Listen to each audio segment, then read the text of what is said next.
Hello, and welcome to another episode of COVID Chat with Cat. Today we're joined by Colonel Ogle, our esteemed ER doctor and epidemiologist. Colonel Ogle, I wanted to talk to you a little bit today about the new variant that's cropped up, the Omicron variant. It's causing a lot of disconcertion throughout the country and the world as well. We had a question. It's concerning that, there's prediction of more variants to come. And we're seeing that now with Omicron. And we're just dealing with Delta, which is still at, 99% of what we're seeing throughout the U.S. of concern. So how effective is the vaccine against all of the variants? And I know you can't speak to those for the future, but we're looking at, what we're dealing with right now. And is that predicted to be effective in the future, or are we going to need another booster in the future? Oh, those are all good questions. and like you hit on, we don't really know. Like all of us, we're watching Dr. Fauci or Dr. Pollan or somebody else on the news every night, kind of tap dance around this. But there's some really good questions in here. I noticed from leftover from last time, they were asking about Delta a lot, and Delta is still the predominant variant here. What we noticed about Delta was it was a lot more transmissible, seemed to be almost maybe a little bit less virulent or causing disease, but that's really hard to separate from the fact that when Delta basically came through Wyoming in the U.S. this summer, the population was a lot more vaccinated. So we had some herd immunity from people that already had it and recovered, plenty of those. Those had been vaccinated. So Delta didn't seem to hit quite as hard at first.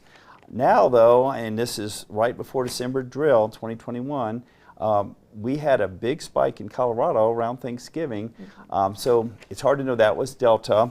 This question is about Omicron, which was basically we've been watching that for about 3 months in southern Africa. And it is an example of a genetic drift or shift. Somebody asked what the difference is.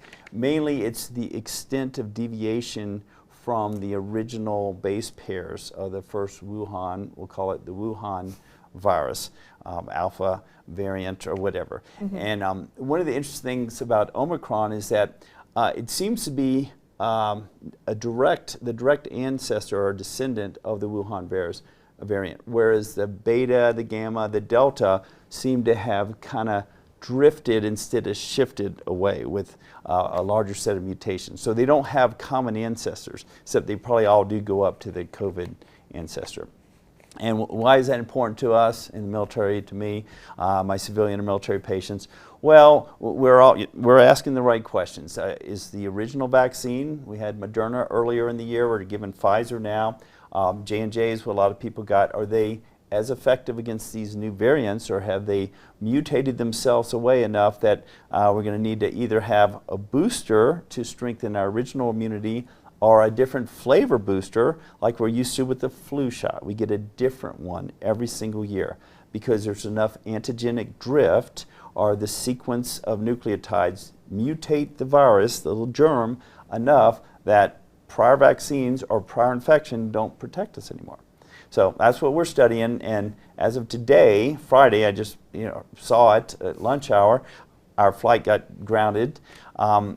We have a study just published with a big 43 people that had Omicron variant, so sequenced out, and only one of them was sick enough to be hospitalized, which is a lot lower severity statistic than any of the phases of the past variants. So wishful thinking maybe, we don't know yet, but in an ideal world, this is very, very transmissible, so it's going to spread out the herd immunity. Even among those of us that are vaccinated, we're going to get a little natural booster, but it's not going to cause a lot of disease or a lot of morbidity, not a lot of hospitalization, ICU, intubation, death. Those big bad endpoints we want to avoid. Mm-hmm. Nevertheless, vaccinations seem to work on all of these variants. Well, that's good news, because I've heard that there was a lot of question around it, so that is good to know. There is questions, and my answer is just kind of echoing the evidence, and it's, right. Do you trust this report versus that report? But I do. There's the high enough scientific communities are kind of immune from politics a little bit, as to use the word, immunity. So I do trust that, and the British report's very encouraging on that. Okay. So I'm optimistic about Omicron. Okay, great. That's good to know. So there was a question saying we need to know more about the true side effects and what true side effects they were being referred to. I'm not 100% sure, but the question in that is, does the vaccine trigger pre-existing condition exacerbation? So I assume we're talking something about is if there's a gene that's going to cause you to have a disease, does this vaccine trigger that? Yeah, that's a good question. I can't say categorically it will not. We are watching that. So is it unmasking a latent gene that's going to cause you to have Alzheimer's or dementia or immunocompromised disorder like lupus, which is a vasculitis that's unfortunately common. Right now, it doesn't seem to be the hyper-autoimmune inflammatory ones are the ones I'm most concerned about. We're watching, and I'm watching the College of Allergy and Rheumatology, and of course we talked about ACOG for the pregnant women last time. So far, it looks like the risk of a natively acquired infection is more likely to trigger a hyperimmune or hyperinflammatory response in a human versus the vaccine. So as far as the risks and the reporting and what's the real number, obviously we're still accumulating data from the polio vaccine. So that's an ongoing data collection. So at any time, we know what we think we know. The VAERS, the Vaccine Adverse Effect Reporting System, is a self-reporting system. So it's hard to really pin that down. But we're watching in Wyoming, and we're watching everybody who reports anything from sore arm to I had to go to the ER because I thought I was going to die. Did they admit you? Well, no, but okay, we're recording all that and not seeing any severe, long-standing, permanent sequela or consequences from the vaccine. The jury's still out on the infection themselves, but I'm optimistic that the ones that are kind of approaching that long haul syndrome, this is Wyoming airmen and soldiers that got the disease and are still having problems. Foggy brain is a classic one, breathing problems, respiratory problems. Definitely seeing those. As far as vaccine side effects, not seeing that. That's my soda straw of the world. You know, at most there's about 5,000 people. My civilian practice is larger, but we don't share information quite as tightly as the military does. So it's looking real good. Nobody's having major problems from the vaccine. We are unfortunately having deaths from COVID among even the National Guard subset of the military. Not in Wyoming, but in other states. We talk about this every week on our State Air Surgeon Conference call.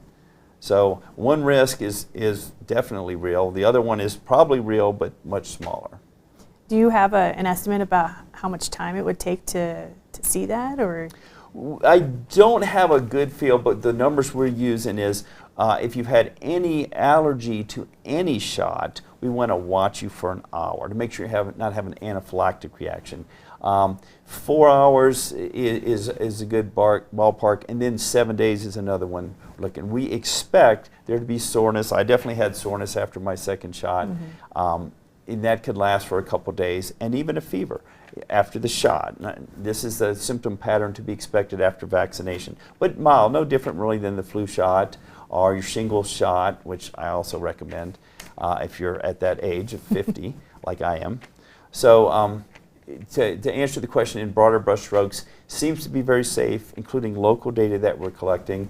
Expect some soreness and discomfort, but definitely you're at higher risk being unvaccinated than vaccinated. And we're seeing that in Colorado big time. Just look at our ICUs right now, December 2021, I'm going to timestamp this. The majority of the people in the intensive care units are unvaccinated. That's a big data point for me. Yeah. You can't ignore what's in front of your face. Yeah, I don't trust all the data either, and I'm always questioning it, but that I can see. Yeah. So you mentioned getting another shot, and recently CDC guidance says that you can get both the flu shot and the COVID shot at the same time, just in opposite arms. Is that something that you recommend doing? I know a lot of soldiers and airmen are coming up due on their flu shots. You know, for convenience, for me, I'm super hyper efficient. Yeah, I'll go ahead and do that and suck up extra soreness. You don't have to. We were doing that November drill, and in October it was deemed okay. It's so easy to get these shots. You can get them in Walmart and get them anywhere.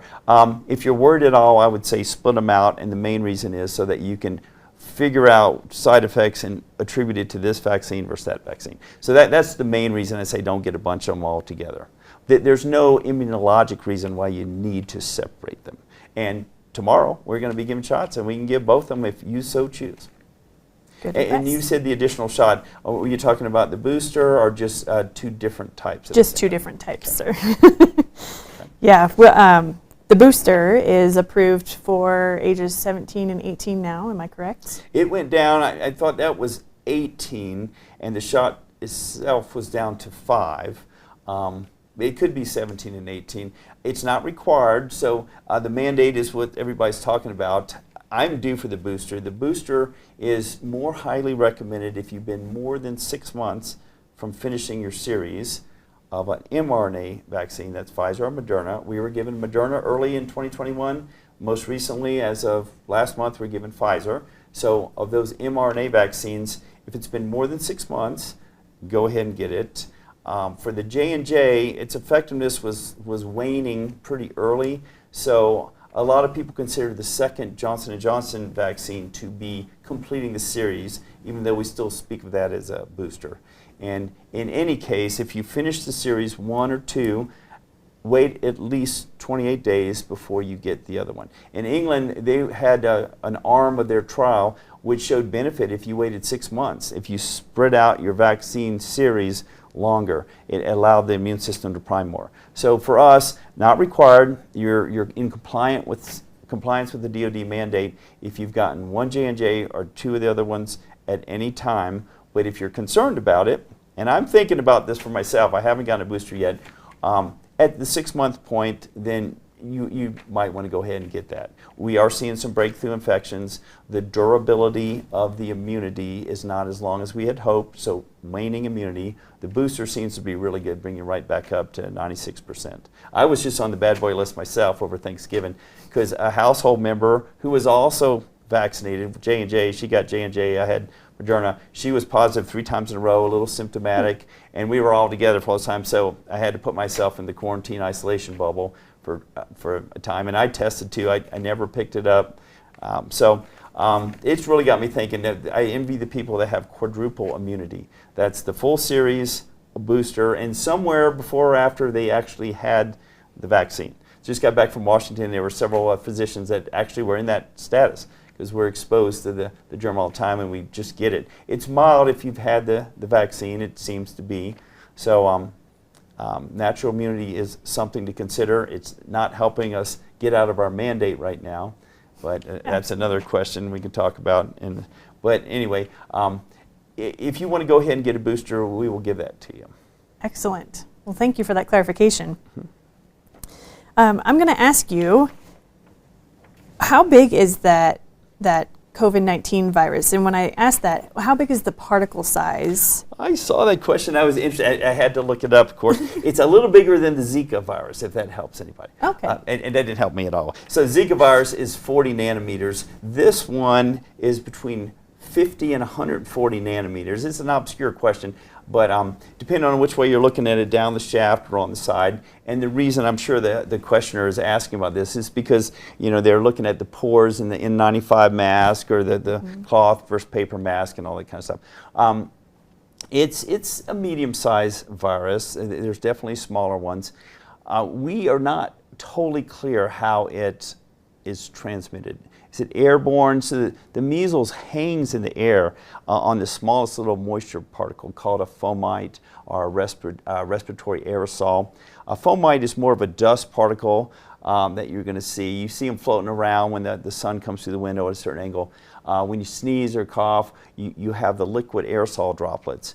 And those can land on a surface, and that's why we were into the Lysol, probably overkilling the wipes. But wash your hands and do that. That's a transmission pattern, because all of us humans do touch our face from time to time. And the Col virus, we know, which is coronavirus 2, is transmitted that way. So as far as the type of mask, we really want cloth ones. We're not insisting on N95. N95 is really to protect the person from a sick patient, like when you go in the ICU, I wear those. Cloth is just a little bit of protection when you're coughing and sneezing. But to answer the question, 50 to 140 nanometers. Well, thank you. And I believe you were right as far as what we were comparing it to is the gaiters that you pull up over your nose versus I know when I go into the hospital, say at the VA, they make me change into a surgical mask from my cloth masks. So I'm assuming that the cloth mask versus the surgical mask filters out differently, or it's different sizes of particles? It's almost impossible to compare. So different cloths have different weaves and different pore sizes. So the reason they do that, they want you to have a clean mask, and they know it's like an N80, or 80% of the particles at 300, a threshold of 300 micrometers, not nanometers, is the design specification for those surgical masks.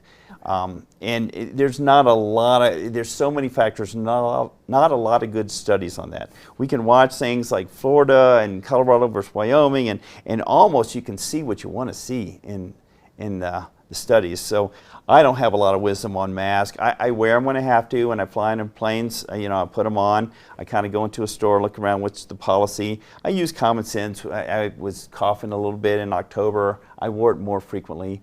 In the medical environment, I wear it all the time. If you're going to be close and there's someone vaccinated, or it's a neighborhood household party, I would just look at the host and just think about it.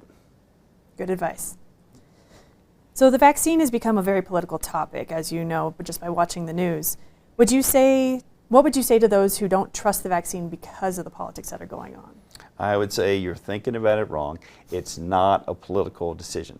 Think about the stock market and buying stocks. Take emotion out of it. Politics, we can't help but be influenced by politics. We really like this guy, trust this guy, we hate this person, vice versa. Just try to say, they're maybe not the best spokesman, they don't know, they're used to kind of doing a sales pitch versus scientific thinking. And try to do it like picking a stock, take emotion out of it. So I was just reading the burnout in physicians. And since you brought that up, I did bring my little prop in here. But this is a hot topic in my civilian accreditation committee, which is American College of Emergency Medicine. The lead, this is November 2021, is it time to cancel social media? Because of the politicizing of really a scientific issue. And one of the things I hate is when you claim I'm anti-science or pro-science, or you're anti-science, I'm pro-science. Science, by definition, is always asking, always accumulating more data points, making the best conclusion based on the evidence. Not tell me once or for all, is it safe or is it unsafe. Evidence is mounting that it's super safe. Policy, on the other hand, like you must wear your helmet, you must get your shot, that's forcing a decision maker to declare a policy. And of course, as we talked about earlier, there's mechanisms to try to appeal that. It's not that binary right now, but just try to take politics out of it. We've already said we're going to let the military take a little bit of our autonomy. I got to take the flu shot every single year, whether I want to or not. My civilian hospital requires it too. But in the military, that's something we've given up some autonomy on. So you're letting some higher ups, you're trusting them to make a generally non-political decision. And it's tough. And it's the essence of this COVID vaccine debate right now. But that's the way I would answer that. It should not be a political topic. Absolutely. Is the data skewed at all by politics, do you feel? And you mentioned earlier that you're always questioning the data. So with science, the data is very black and white. But why are people feeling like it's not 100% well, I would say, truthful? Great question. Provocative question. I would say the science is not so black and white. You can look at a plot of data points and you can measure the central tendencies all kinds of ways. Mode, median, mean. And yes, it is skewed. And that's why we have to trust people that are apolitical to kind of look at it like a drug maker. I would never trust a drug maker right off the bat. They've got to have the FDA or maybe the CDC or NIH, some disinterested party review the data. That's why we do peer-reviewed literature in medicine. And there is going to be a debate. And that may be disheartening to hear people that understand virology way more than I do, they can't come down to a solid agreement. But that's just the way science is, and this was rushed because the pandemic was real, and we need to get it. And I will add that on the timeline acceleration. This vaccine was produced under Trump's Operation Warp Speed in like 8 months, which is a world record. And that got a lot of people nervous in my sphere, inside and outside the military. And of course it did. It seemed like it might have been politically rushed. But there's a couple of good explanations if you think about it. It's machine learning is accelerating all of our gain of knowledge and understanding and manipulation of genes in the vectors in the vaccine, not human genome. And then the other reason it was able to be developed so fast is because this was a high incidence disease. And that is a hard concept for me and a lot of people to process. Take leprosy. If we tried to get a vaccine for leprosy, and we have tried, and we only get a handful of cases a year in the United States, it's really hard to have enough data points. With the global pandemic, with hundreds of millions of cases, that also helped us test, evaluate, pre-release, pre-emergency use authorization, gain enough data to feel comfortable. And I wasn't even comfortable in January. I was kind of, well, I'll take the risk, but we're not mandating it. I'm not even hard recommending it to my patients until about spring. And then, of course, the FDA was convinced by August. Some people said, hurry, hurry, hurry. But because of the incidence, the number of people getting COVID, we had a natural lab that accelerated the timelines. We have N of hundreds of thousands of people to observe, does the vaccine really work? That's the effectiveness, and is it safe? We got a lot of people taking it, so we have a huge pool of people that we can watch and try to figure out, well, you developed a rash. Well, some people develop a rash, and is the proportion of rash development in the vaccinated group higher than the general population? Those are the questions that we ask, and that's why it was accelerated. Machine learning as well as high incidence. All right. So when it comes to incentives, hospitals were paid about $33,000 for each COVID death. Do you feel like that skewed the data a little bit? Oh, I love this question. I saw it. So I was on my bandwagon about this about 18 months ago. And I don't want to call anybody out, but okay, I will. The governor of Colorado, Jared Polis, basically made some very suspicious claims, but to all his credit, he basically undid that. This is April of 2020. And he helped investigate this rigging. So, and it really wasn't as bad as some of the cynics like myself initially thought. You go, what the heck are they doing? They're calling every motorcycle death because of COVID so they could get more money. Mm-hmm. And that was very suspicious. But that was sorted out pretty fast. There's good Medicare fraud kind of things. Now, there is a real reason that hospitals get more money for a COVID patient. Let's say grandma goes in and her liver problem is flaring up. She's got hepatitis, and also she has COVID. She may or may not have COVID. The hospital has a duty and a right to know that because they'll segregate the patient. The staff will have to wear all kinds of space suits to go in and take. So it is more expensive for them, and it's just like any more diagnosis lists. It's something they had to deal with, and it will be added to their discharge summary, and that goes into billing of Medicare, and it's a very convoluted system. 33,000 seems like a lot. We've had ER visits and one-night visits that are that much. Healthcare is expensive, but we're looking very hard to make sure we're not just pencil whipping COVID, or COVID was just incidental and didn't have anything to do with the treatment. So that's a good question, and there have been watchdogs, including I like to include myself in there, to say cry foul early on when there's financial rigmarole.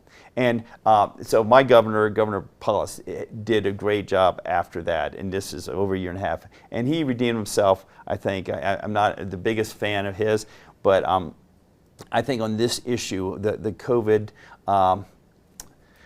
jerry-rigging for financial benefit, he has done a great job of exposing that. We don't want that. It's my tax dollar, it's your tax dollar, it's our health insurance premiums kind of getting shifted where they shouldn't be. Right, yeah. Well, I'm glad to hear that he's redeemed himself because I think in my eyes, most people hear the bad news, but they don't pick up on the good news, so that's good to know. There was a question about VA benefits, and a lot of soldiers and airmen are concerned about, I do have long-term effects from this vaccine. Will the VA cover it? And I actually recently spoke to somebody from the Pentagon who had the answer for me. She said that whether you're on a status or not, it's part of medical readiness, and so it will be covered by the VA. So I was really happy to hear that for myself, you, and all the rest of the soldiers and airmen who will be receiving the vaccine per the mandate. So. Oh, that is great. I hadn't heard the last part of that. So the last I had heard was you should be on status, but Yes, if sir. we required and we give it absolutely SGLI and VA benefits, you're covered, and this is even better, and it should be that way. So great. I will spread that. I get that question a lot, and yes, you are covered. So we're going to end on that little bit of good news there. If you have any further questions, please let us know at wyogard@gmail.com. You can drop a question down below on Facebook, or you can go to our Wyoming Military Department page and click the Contact Us, and we will get your question answered. Thanks for tuning in.